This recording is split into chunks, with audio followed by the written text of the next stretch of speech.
Why is it in the Western world we seem to have a crisis of courage? Why is it in the Western world we seem to be so silent at times?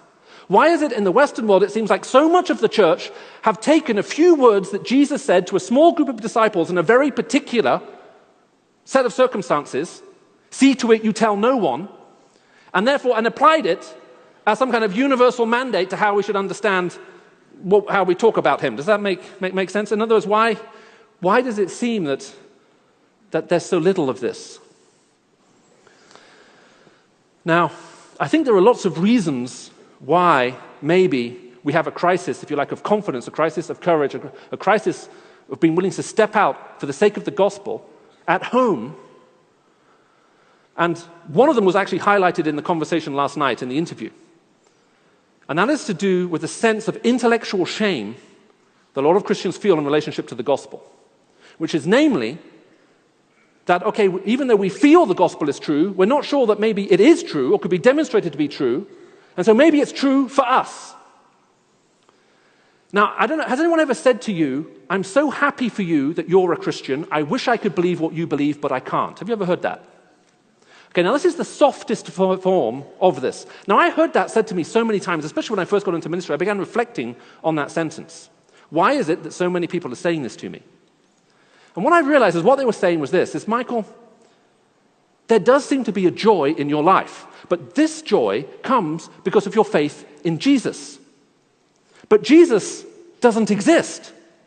You believe in something that isn't there. Now, what do you call people who believe in things that are not there? The answer is mad people. So what they're saying is, Michael, you are insane. But the main thing is that you are happy and insane.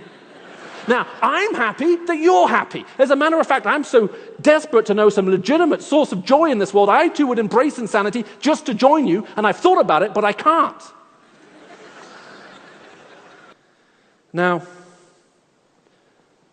when I talk about a sense of our intellectual struggle, I'd like to make a differentiation between two different types of things which can go on, because as I look at how maybe as Christians we sometimes struggle with a sense of this intellectual shame that we had referred to on the platform in the Q&A panel last night, because there are two different forms it takes and they're very, very different.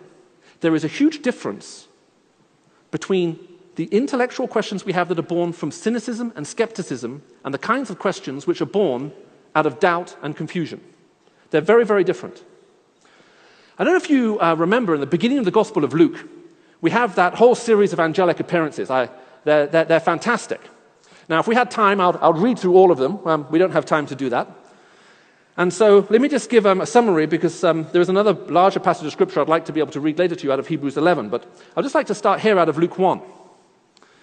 Now, if you remember, Gabriel comes, first of all, to Zechariah. And he says, basically, Zechariah, I've got good news. You're going to have a boy. And Zechariah says, well, look, I'm pretty old. My wife is pretty old. How do I know this? And Gabriel looks at Zechariah and says, I am Gabriel. I stand in the presence of God, and I have come here to tell you this, and you did not believe me. Therefore, from this time onwards, you will be struck dumb until these words are fulfilled in their correct time. And when he comes out of the temple, he cannot speak. It's not that he has nothing to say. Rather, he is unable to say it. Now, a little bit later, the same angel, Gabriel, goes to see Mary and says, Mary, don't be afraid. You're going to have a boy. Okay? It's good news. And Mary says, how can this be? Because I'm a virgin. And Gabriel says, well, the power of the Almighty will overcome you, and the power of the Spirit will overshadow you, and you will be with child, and he will be the Son of the Most High and will be the Son of God. Now, I don't know if you've ever asked yourself the question, is that fair? In the sense that the gay angel comes to Gabriel and says, you're going to have a boy. And Zechariah says, well, I'm pretty old. My wife is pretty old. And Gabriel says, that's it. You're struck dumb. And then he goes to Mary and says, hey, you're going to have a baby. And she says, well, I haven't slept with anyone. So, how can this be? And he gives an explanation. Now, is that fair? I mean, what happened between those two instances? Now, I suppose one imaginative approach would be to say that Gabriel, came to Zechariah. Good news. I've got some great news for you. You're going to have a boy. He's a bit disappointed with the response. He's a bit new at this. He loses his rag. And he says, okay, that's it, Zechariah, you can't speak anymore. He gets back to heaven, and God comes and puts his arm around the angel and says, why don't we have one of those 360-degree job reviews I've heard about? You give me some feedback, I'll give you some feedback. We need to work on your interpersonal skills. So when Gabriel goes to Mary and seems to give a very similar message, and she says, well, I'm a virgin, he sort of breathes in deeply, counts to 10, and says, okay, let me lay it out for you. Now, that would be imaginative, probably not true to what the text is about at all, and therefore not what is actually going on. So how is it fair?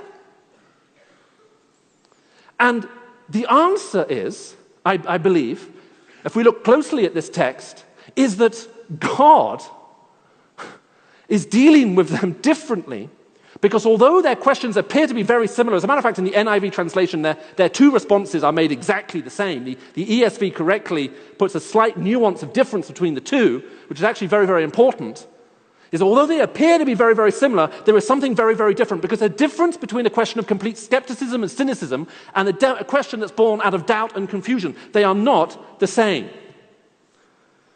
Now, the parallels are striking. Okay? The angel appears, they are both afraid, which is why the angel says, do not be afraid. So neither of them sees the angel and goes, ooh, angels, wow. I wonder if there are any unicorns about.